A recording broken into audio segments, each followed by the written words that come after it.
사람들이 모두 다 각자만의 습관이 있는데요. 저는 샤워를 한 후 꼭 면봉으로 귀를 정리하는 습관이 있어요. 그런 저의 모습을 본 아내는 면봉으로 자주 귀를 정리하는 것이 거의 매일 합니다. 매일 하는 것이 위험하고 귀에 좋지 않다며 저의 습관을 고치고자 면봉을 숨겨놓기도 하고 또 면봉을 다 떨어지면 구입하지 않아요. 여러분, 그렇다고 해서 저의 습관이 고쳐질까요? 고쳐졌을까요? 아니에요. 제가 직접 가서 면봉을 삽니다. 제가 원하는 재질로, 그 굵기로 사서 여전히 면봉으로 귀를 정리하는 습관을 유지하고 있습니다. 혹시 여러분은 어떤 습관이 있으신가요?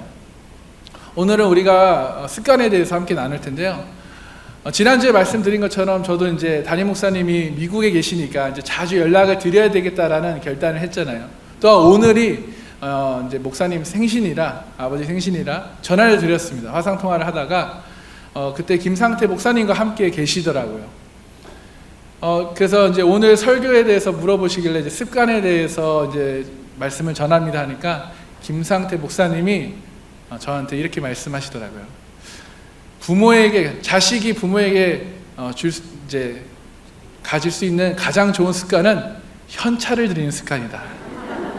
지난주에도 언급했잖아요. 그래서 현찰을 드리는 습관, 용돈을 드리라는 습관이죠. 자, 잘 적용하시고 실천하시는 우리 청년들이 되기를 축복합니다. 자, 그러면 여러분은 어떤 습관이 있으신가요? 좋은 습관을 가질 수도 있고 저처럼 유익하지 않는 습관을 가지고 계신 분들도 있을 것입니다. 여러분, 우리는 살면서 수없이 결단을 하고 의지를 가져봐요. 그런 나의 결단과 의지를 여러분 잘 지켜나가는 것은 결코 쉬운 것이 아니죠.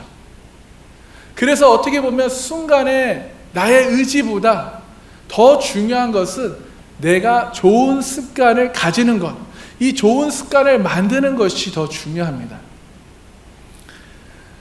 좋은 습관은 자신의 행동과 생각을 바꾸는 것이기 때문에 우리는 좋은 습관을 가지려고 노력해야 해요. 습관은 나의 행동을 반복하고 지속해서 만드는 것이에요. 그리고 그 행동을 만들어가는 것은 내 의지와 확신이죠. 오늘 본문에서는 예수님은 어떤 습관을 가지고 계셨다고 누가복음 22장 39절에서 말씀합니까? 감난산에 가시는 습관이 있으셨다고 말해요. 여러분, 성경을 보면요, 예수님이 오늘 본문에 뿐만 아니라 예수님이 감난산에 오르셨다는 기록을 여러 곳에서 찾을 수 있는데요. 우리 마태복음 24장 3절 함께 읽어보겠습니다. 시작.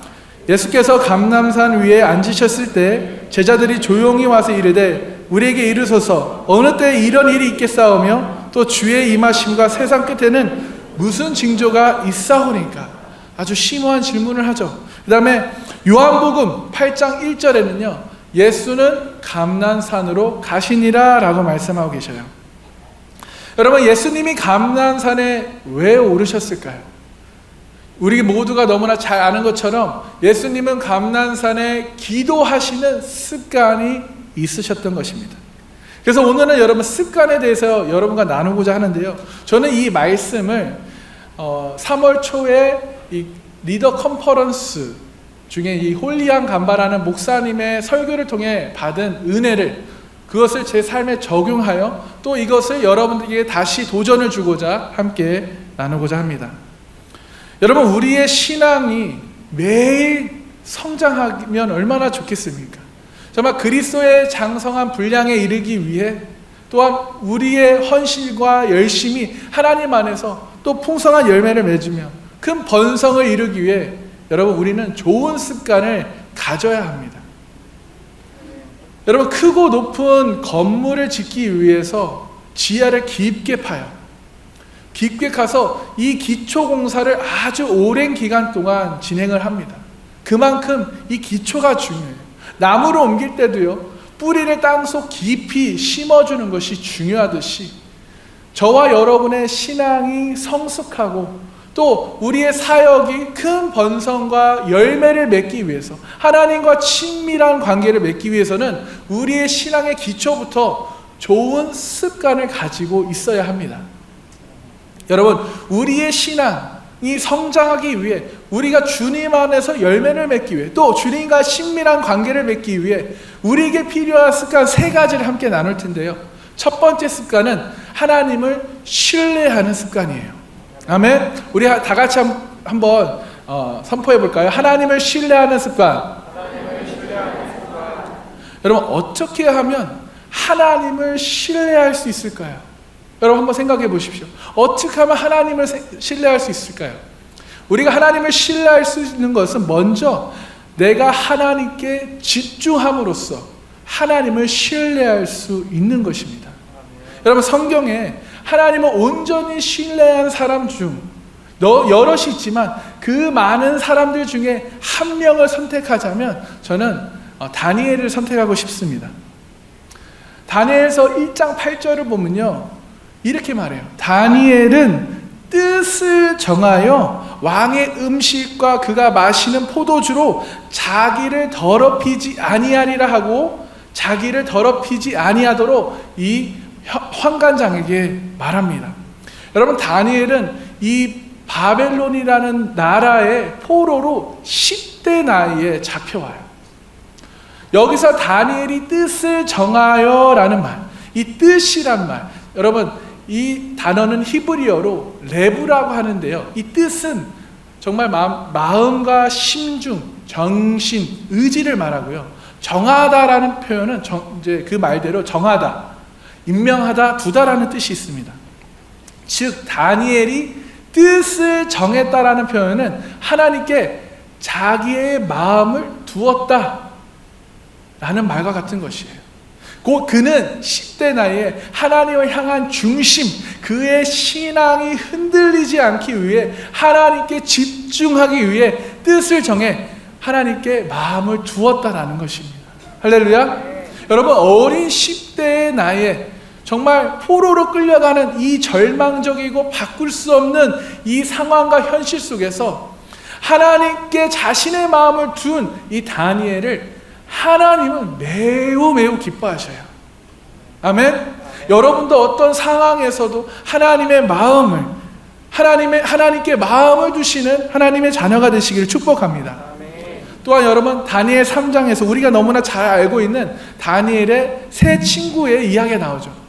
여러분, 이 세 친구는 그들은 하나님을 무엇보다 최우선으로 두고 하나님을 신뢰하기로 결정하고 그런 결심으로 금 신상에 절을 하지 않습니다. 그들이 만약 신상에 절하지 않는다면 그 결과는요, 그들은 풀무불에 던져지게 되는 것이었어요. 이 다니엘의 세 친구들이 여러분, 신상에 절하지 않을 때 풀무불에 들어가 죽을 것을 알고 있었어요. 여러분, 그들에게 그 두려움이 없었을까요? 인간적인 생각으로는 두려움이 왔지만 그들은 하나님을 온전히 신뢰함으로, 하나님을 경외함으로 하나님에게 자신의 마음을 두었기에 그 두려움을 물리칠 수 있었던 것입니다. 아멘. 여러분, 이 세상에는요, 두려움의 영이 있습니다. 이 두려움의 영은 다니엘의 세 친구, 그들이 금신상에 절하지 않을 때 그들을 풀무불에 던져 넣을 것이라는 겁박과 신상에 절하도록 만드는 것인데요, 그러나 이 친구들은 그런 두려움의 영에 굴복하지 않았다라는 거예요. 그 이유는 하나님을 온전히 신뢰했기 때문입니다. 하나님을 온전히 신뢰하는 습관으로 살기 위해서 여러분, 우리는 이 세상의 것에 절대 절하지 않고 굴복하지 않겠다라는 나의 믿음, 곧 하나님을 온전히 신뢰해야만 가능해요. 하나님께 내 마음을 두어야만 가능한 것입니다. 그러나 여러분, 사탄은 항상 우리에게 그게 정말 너가 원하는 거야? 그것이 사실이야? 이런 의심의 질문을 계속 던져줘요. 여러분, 이 세 친구들에게도 이러한 질문이 던져지는데요, 우리 다니엘서 3장 14절을 함께 읽어볼까요? 시작. 느부갓네살이 그들에게 물어 이르되 사드락 메삭 아벳느고야 너희가 내 신을 섬기지 아니하며 내가 세운 금 신상에게 절하지 아니한다느니 그것이 사실이야? 여러분, 너희가 지금 왕이여 이 어린 친구들에게 너희가 지금 내 신을 섬기지도 않고 포로로 온 주제 내가 세운 금신상에 절하지 않겠다는 것이 지금 사실이냐? 이 왕 앞에 끌려가서 죽기 전에 다시 한번 이런 질문을 받아요. 그렇습니다, 여러분. 사탄은요, 우리의 믿음을 흔들기 위해서, 우리의 결단을 흔들기 위해서 계속해서 의심의 질문을 던져줘요. 이 사탄 마귀는 우리가 자신에게 마음을 두기 원합니다. 그래서 그가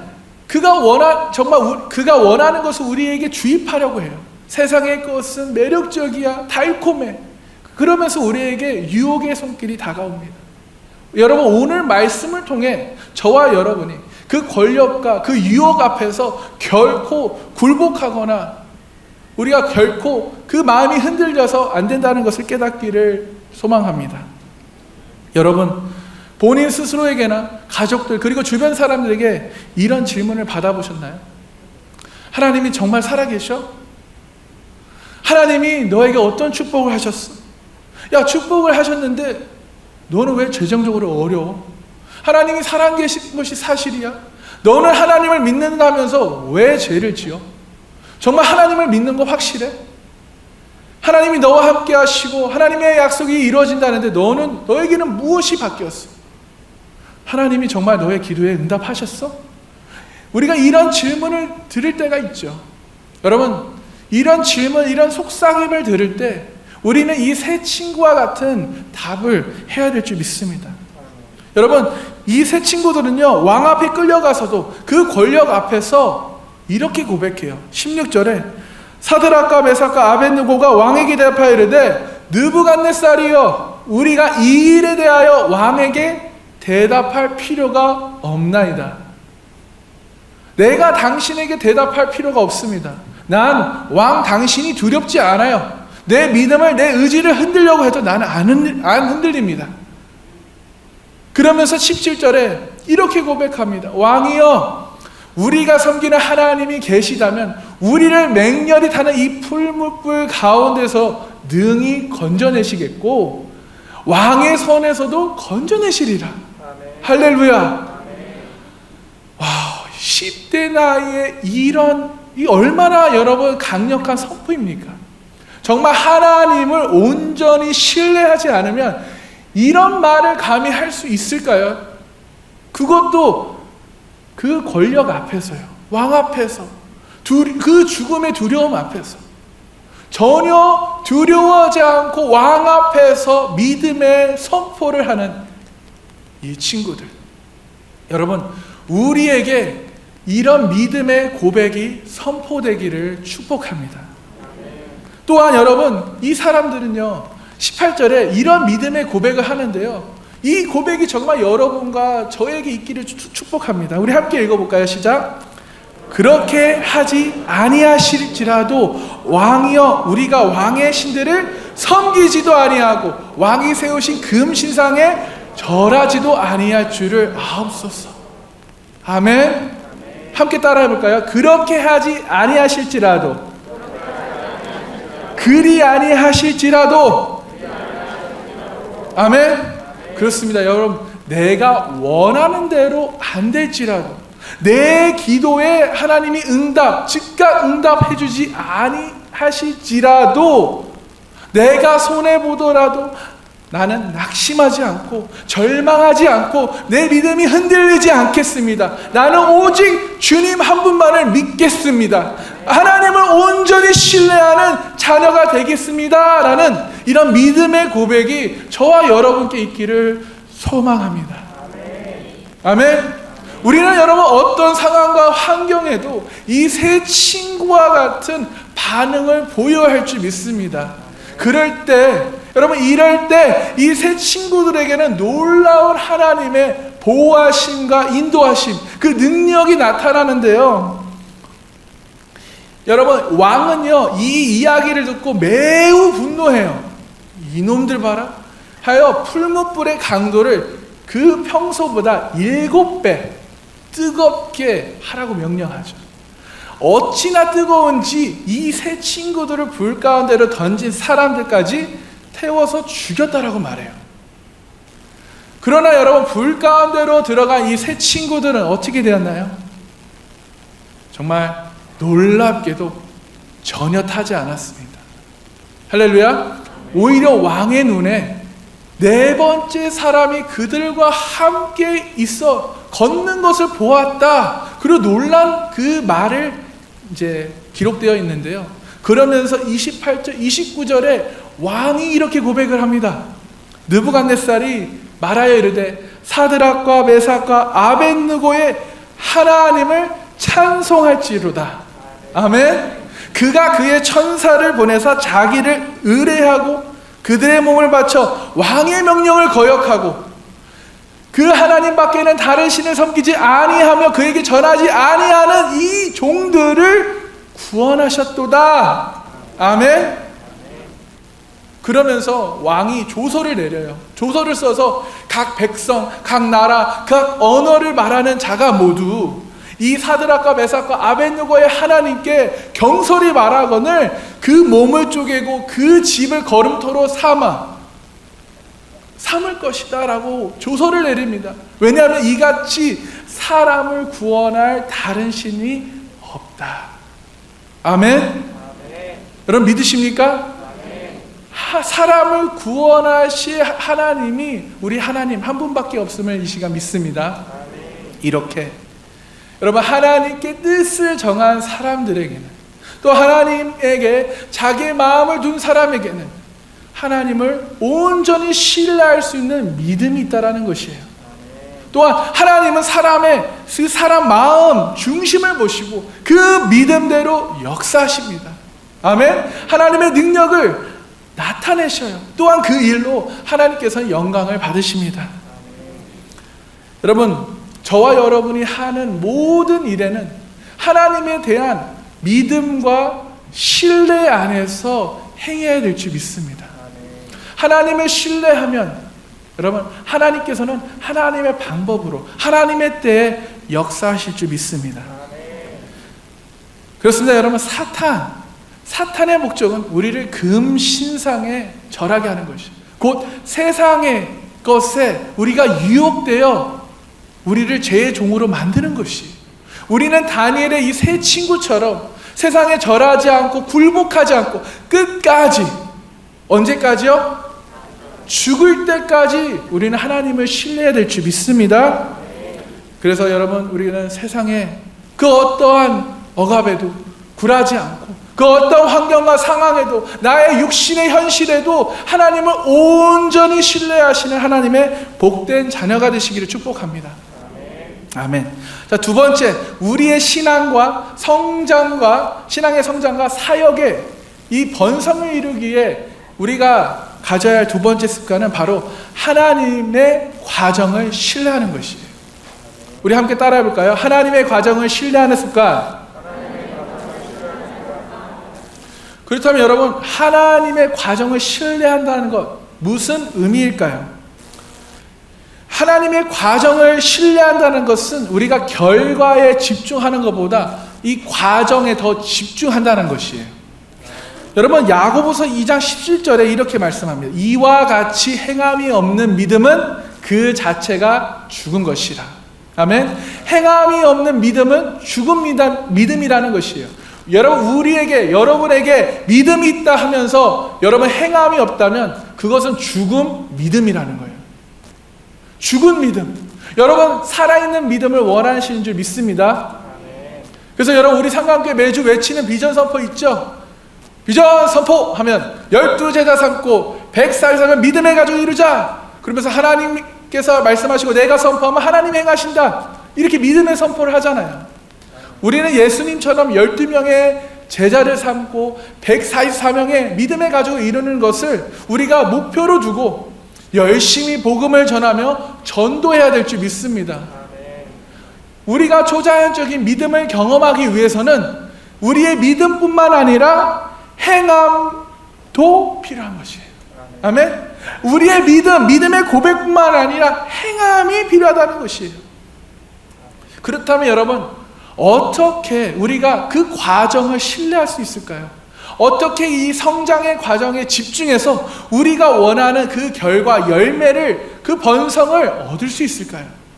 우리가 계속 매주 외치는 이 12명의 제자 143의 믿음의 가족은 우리가 주일만 말로만 외치고 끝나는 것이 아니라 이거를 우리가 행함으로, 우리가 이것을 행함으로 내 시간을 드리고 내 마음을 들여, 때로는 내 재정을 헌신하여 이 전도에 힘쓰라는 거예요. 복음을 전하는 것에 집중하라는 것입니다. 아멘. 믿음 자체만으로도 여러분 충분하지 않아요. 우리에게는 행함이 필요한 줄 믿으시기를 축복합니다. 여러분 아시다시피 우리는 목표를 계속 세우죠. 특히 언제 목표를 가장 많이 세우나요? 연초가 되면 우리는 항상 1년에 우리가 할 목표를 모두가 정합니다. 여러분 올해 목표가 무엇이었습니까? 기억나시나요? 어떤 목표를 세우셨어요? 올해 여러분의 주된 목표, 이루고자 하는 그 골이 뭡니까?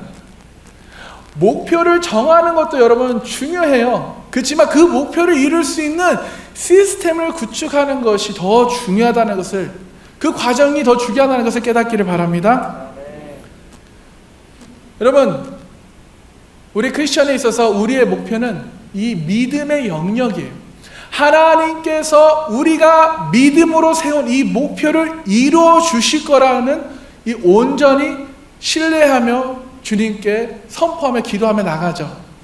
여러분 이처럼 목표를 정하는 것이 매우 중요하지만 이 목표를 정하는 것에서 우리가 끝나는 것이 아니라 그 목표를 이루기 위해 우리가 행함이 필요하고 그 목표를 이루실 하나님이 그 과정을 우리가 신뢰하며 나아가야 될 줄 믿습니다.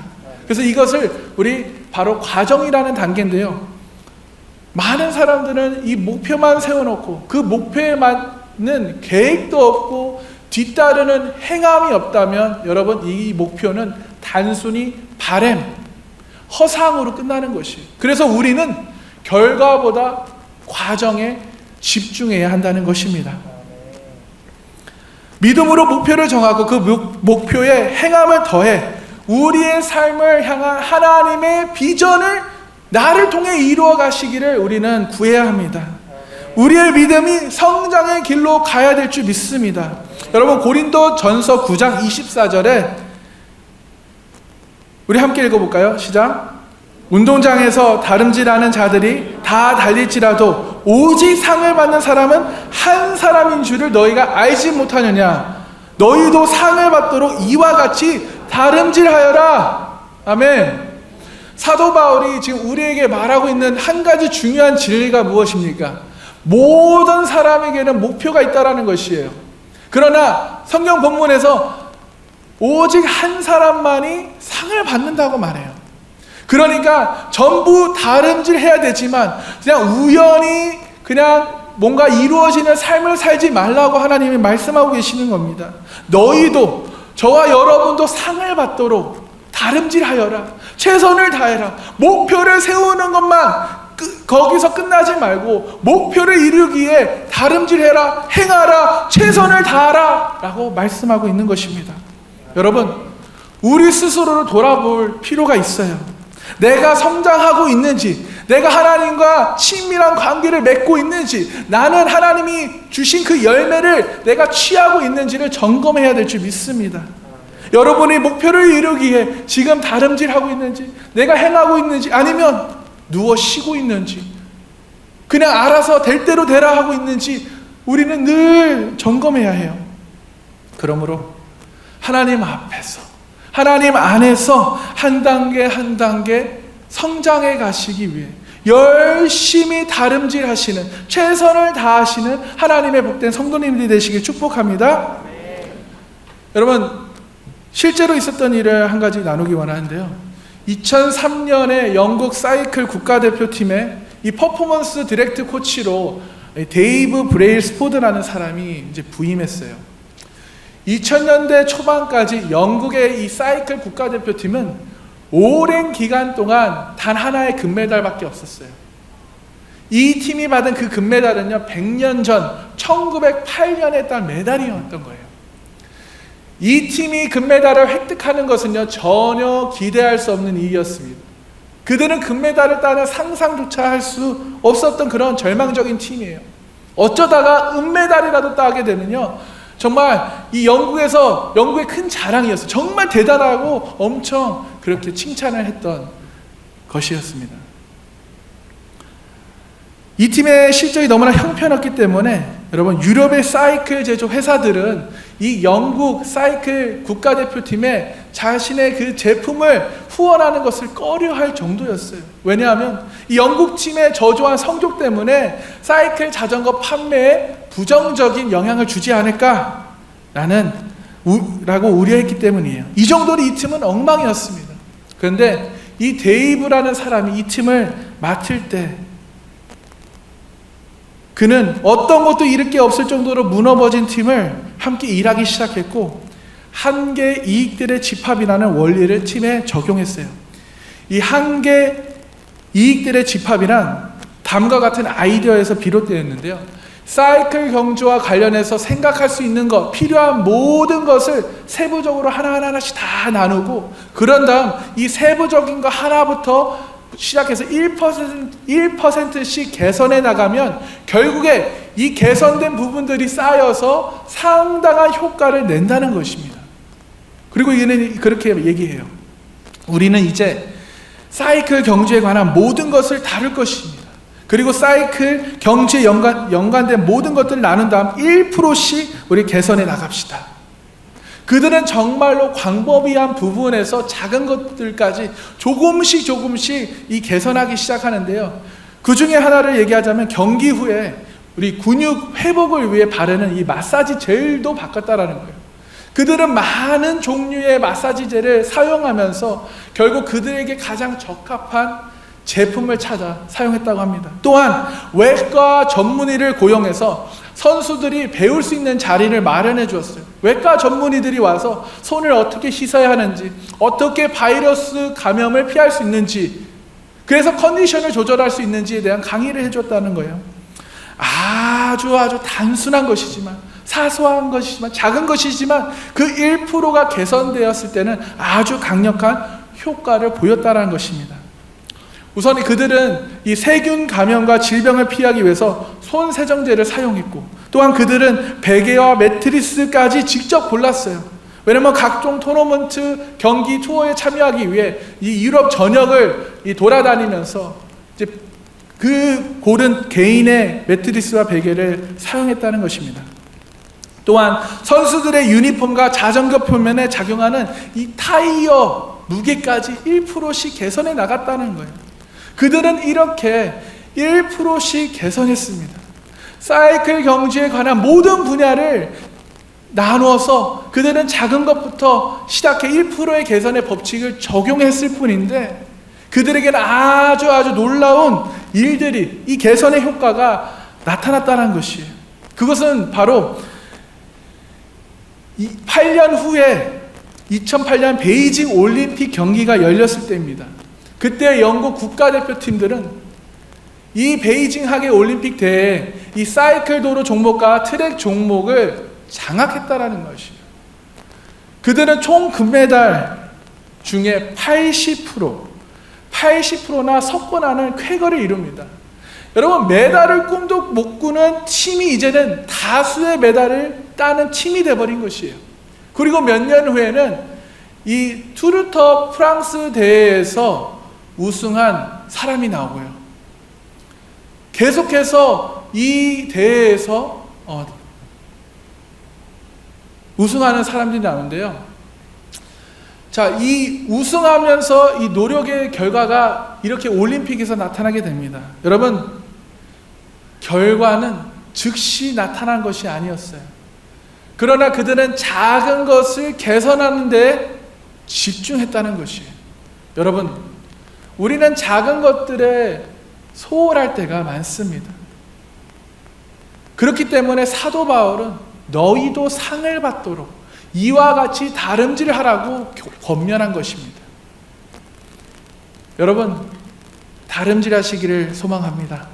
하루하루 아무 의미 없고 과정 없는 그냥 대충 될 대로 사는 삶을 살지 않기를 소망합니다. 대신에 매일의 삶에서 다름질을 하십시오. 스스로가 더 나은 사람이 되도록 좋은 습관을 가지도록 노력하시는 저와 여러분이 되길 소망합니다. 여러분, 이것은 우리가 성장에 집중할 때 가능해요. 내가 성장하고자 마음을 먹을 때 가능하다는 것이에요. 여러분이 하는 모든 일에 여러분이 1%씩 개선한다면 어떤 일이 일어나겠을까요? 여러분이 지속적으로 무언가를 1%씩 개선해 나간다면 연말에는 정말 엄청난 개선의 효과를 얻을 수 있을 거라 확신합니다. 그래서 여러분, 1%의 개선 원칙은 정말 놀랍습니다. 상상해 보십시오. 여러분이 매달 1%씩 나아진다면, 제가 생각하는데 여러분은 모두가 다 믿음의 성장이 있을 것이며 열매를 맺게 될 것이며 하나님과 깊은 교제에 들어가게 될 것입니다. 대다수의 사람들은 성장하기를 원해요. 그러나 여러분, 성장하는 유일한 방법은 지속적으로 작은 변화들을 만들어 좋은 습관을 만들어가는 것입니다.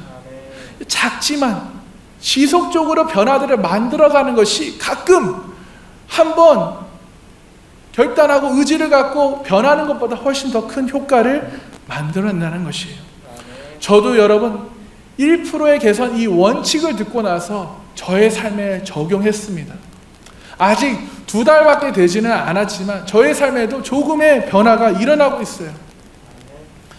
정말 이 말씀을 듣고 은혜를 받으면서 정말 내가 기도하는 시간, 말씀에 있는 시간, 큐티를 하는 시간에 그 1%의 개선이 이 발전이 되는데요. 이것이 얼마나 놀라운지요. 그 과정 속에 하나님과 함께함으로 하루하루가 얼마나 뿌듯하고 또 기쁘며 감사한지 모릅니다. 여러분들도 성장하기를 원하십니까? 여러분들도 하나님과 깊은 교제를 갖기를 원하십니까? 그렇다면 여러분, 우리는 결과보다 1%의 성장하는 이 원칙, 그 과정을 중요하게 여기시기를 축복합니다. 매일 1%씩 성장한다면, 여러분, 매일이 아니어도 좋아요. 매일은 어려울 것 같아요. 그렇죠? 지금 시작은 매주 성장하면 올해 연말에 가서는 우리 모든 영역의 52%가 성장한다는 의미예요. 아니, 매달 1%씩만 성장해도 1년에 12%가 성장한다는 의미입니다. 지속적인 작은 변화로 우리의 신앙생활과 셀의 번성뿐 아니라 우리의 삶의 모든 영역에서 좋은 습관을 만들어 신앙생활이 성장하고 주님과의 친밀한 관계가 회복되고 열매를 맺고 열매를 취하시는 주님의 복된 성도님이 되시기를 축복합니다. 아멘. 자, 세 번째, 우리의 신앙의 성장과 사역의 번성을 이루기 위해 세 번째 습관은 하나님의 목적을 신뢰하는 습관입니다. 우리 함께 외쳐볼까요? 하나님의 목적을 신뢰하는 습관. 아멘. 목적을 신뢰한다는 것은 하나님이 여러분의 삶에 주신 그 목적에 집중하라는 것이에요. 목적을 신뢰하라는 것은 하나님이 여러분의 삶에 주신 그 목적에 집중하라는 것입니다. 아멘. 자, 그리고 그 목적을 따라 사는 삶을 말하는데요. 지금까지 말한 이 세 가지의 습관을 삶에 적용하면 정말 엄청난 성장을 경험하게 될 줄 믿습니다. 자, 하나님이 우리를 위해 어떤 마음, 어떤 목적을 갖고 있는지에 대한 말씀을 우리 함께 보기 원하는데요. 로마서 12장 2절 우리 다 같이 함께 읽어볼까요? 시작. 너희는 이 세대를 본받지 말고 오직 마음을 새롭게 함으로 변화를 받아 하나님의 선하시고 기뻐하시고 온전하신 뜻이 무엇인지 분별하도록 하라. 아멘. 여러분, 지금 현재 우리가 살고 있는 이 세대 어떤가요? 우리가 본받을 만한가요? 저와 여러분을 늘 미숙한 수준, 하나님과 반대되는 방향으로 끌어낮추려고 얼마나 혈안이 되어 있는지 모릅니다. 세상의 것에 진정한 행복이 있다고 속삭여요. 돈이 우리의 갈급함을 해결해 줄 거라고, 채워줄 거라고 착각하게 만듭니다. 우리는 그 착각 속에서 빠져 결국 세상의 것을 선택했을 때 우리에게 돌아오는 것은 무엇입니까? 죄의 종노릇하고 있는 죄인의 모습이에요. 그러므로 로마서 12장 2절에서는 이렇게 말씀하시는 거예요. 우리가 마음을 새롭게 하여 변화를 받으라고 말씀하십니다. 아멘. 그렇습니다. 여러분, 우리는 변화를 받아야 돼요. 변화해야 해요. 나에 대한 하나님의 목적이 무엇인지를 정확히 깨닫고 변화되어야 될 줄 믿습니다. 여러분, 우리를 향한 하나님의 목적 무엇일까요? 베드로전서 5장 2절에서 4절에 이렇게 말합니다. 우리 2절 함께 읽어볼까요? 시작. 양무리를 치되 억지로 하지 말고 하나님의 뜻을 따라 자원함으로 하며 더러운 이득을 위하여 하지 말고 기꺼이 하며. 아멘. 하나님의 뜻, 우리의 목적은 하나님의 양무리를 치는 것인 줄 믿으시기 바랍니다. 혹시 여러분, 교회 봉사를, 리더를 자원함과 기쁨으로 하고 계시나요? 아멘? 이럴 때 리더들이 좀 아멘을 크게 하면 안 돼요? 자, 또 혹시 자원함과 기쁜 마음으로 하지 못하고 억지로 될 것 같아 안 하고 계십니까? 여러분, 하나님의 말씀은 이렇습니다. 하나님은 억지로 의무감 때문에 받은 직분 때문에 하지 말라고 하셔요. 그러면서 하나님의 양무리를 치되 봉사를 하되 또 리더를 하되 사역을 하되 어떻게 하라고 말씀하시나요? 하나님의 뜻을, 목적을 따라 하나님 때문에 자원함으로 하며 기쁨과 감사함으로 하라 라고 말씀하고 계셔요. 아멘. 기쁨과 감사로 하시는 저와 여러분이 되기를 축복합니다. 또한 더러운 이득을 위하여 하지 말고 기꺼이 준비된 마음, 열심으로 하라고 말씀하고 계시는 거예요. 또한 3절에 맡은 자들에게 주장하는 자세를 하지 말고 양무리에 뭐가 되라고요? 본이 되라는 거예요. 여러분, 인도하는 위치에, 리더의 위치에 있을 때 다른 이들에 대해 우리가 교만한 마음을 가지고 이 권위의식을 가지고 대하기가 쉬워요. 그러나 여러분, 예수님께서 마태복음 20장 26절에서 28절에 이렇게 말씀하셨어요. 우리 함께 읽어볼까요? 함께 읽겠습니다. 시작. 너희 중에는 그렇지 않아야 하나니 너희 중에 누구든지 크고자 하는 자는 너희를 섬기는 자가 되고 너희 중에 누구든지 으뜸이 되고자 하는 자는 너희의 종이 되어야 하리라. 아멘. 그러면서 예수님께서 본인의 이야기를 하셔요. 인자가, 내가 이 땅에 온 것은 섬김을 받으려 하는 것이 아니라 오히려 너희를 섬기려 하고 나의 목숨을 이 많은 사람, 온 인류의 죄값을 위해 대속물로 십자가에서 주려 함이라. 아멘. 여러분, 예수님을 하늘보자 버리시고 낮고 낮은 이 땅에 오시어 우리를 섬겨주셨습니다. 우리를 위해 죽어주셨어요. 이것이 주님의 섬김이에요. 그렇습니다. 여러분, 우리 모두가 하나님의 양무리를 치는 목자가 하나님이 우리를 향한 목적임을 깨달으시고 우리 모두가 하나님의 양을 치는 그런 목자가 되시기를 축복합니다. 그리고 그 양무리의 본이 되시기를 소망합니다. 그러면 4절에 그리하면 목자장이 나타나실 때 시들지 아니하는 영광의 관을 얻으리라. 아멘. 하나님의 양을 치는 목자가 되는 것이 저와 여러분의 부르심, 목적인 줄 깨달으시기를 축복합니다. 우리는 하나님의 은혜로 구원받은 성도인 줄 믿습니다. 그러므로 우리는 먼저 교회에서 모범을 본이 되어 있는 삶을 살아야 합니다. 그리고 더 나아가 세상에서 믿지 않는 자들에게, 내 주변의 사람들에게 본을 보이는 그리스도의 삶을 살아야 될 줄 믿습니다.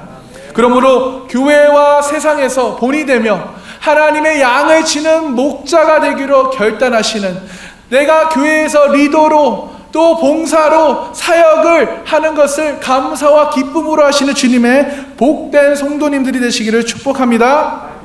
아멘. 여러분, 나의 삶을 계획대로 사느냐, 그냥 될 대로 되느냐 하는 것은 누구의 선택입니까? 나의 선택이에요. 내가 그 계획대로 갈 것인지 아니면 그 계획을 무시하고 내 마음대로 갈 것인지는 나의 선택이라는 것이에요.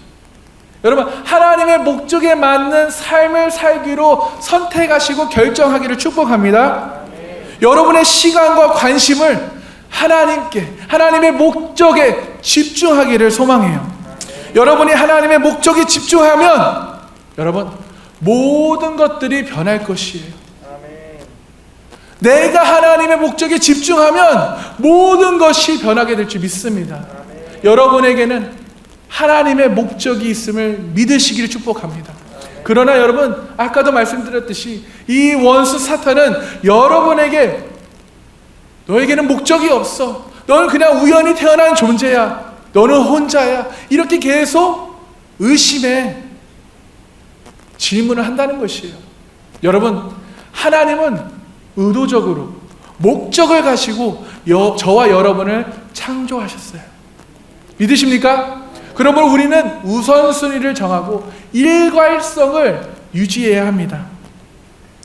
여러분을 향한 하나님의 목적이 여러분 삶의 우선이 되며 우리의 목적이 생각보다, 우리에 대한 목적이 생각보다 훨씬 크다는 것을 믿으시기를 축복합니다. 여러분, 말씀을 통해 무엇을 해야 될지, 무엇이 나에게 도전이 됐는지, 지금 나에게 무슨 감동이 오는지 여러분 그걸 깨달으셨다면, 또 그것을 결정하셨다면 그것을 행하십시오. 만약 아직 깨닫는 것이 없고 결정하지 못했다면 여러분, 세상이 여러분의 결정을 대신하려고 할 것입니다.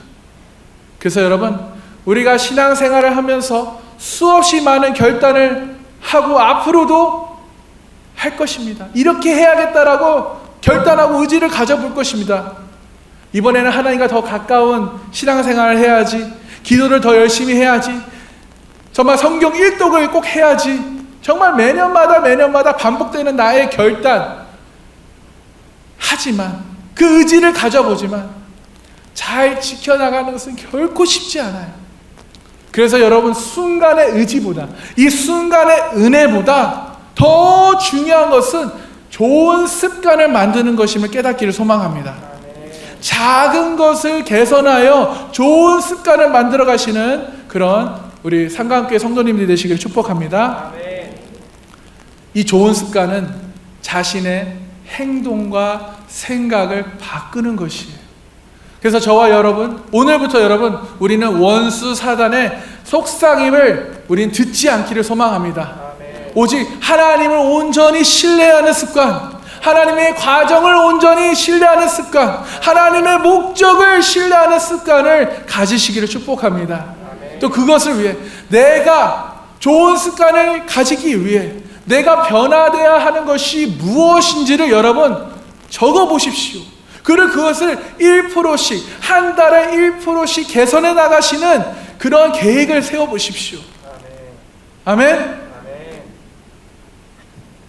한 달에 1%씩 개선되어 여러분의 삶에, 여러분의 신앙생활에, 여러분의 믿음에, 하나님과 관계에 놀라운 일들이 일어나기를 주님의 이름으로 축복합니다.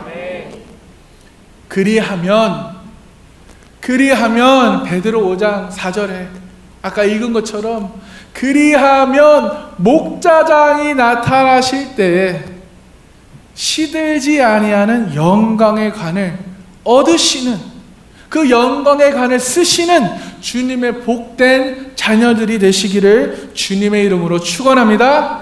아멘. 우리 함께 기도하겠습니다.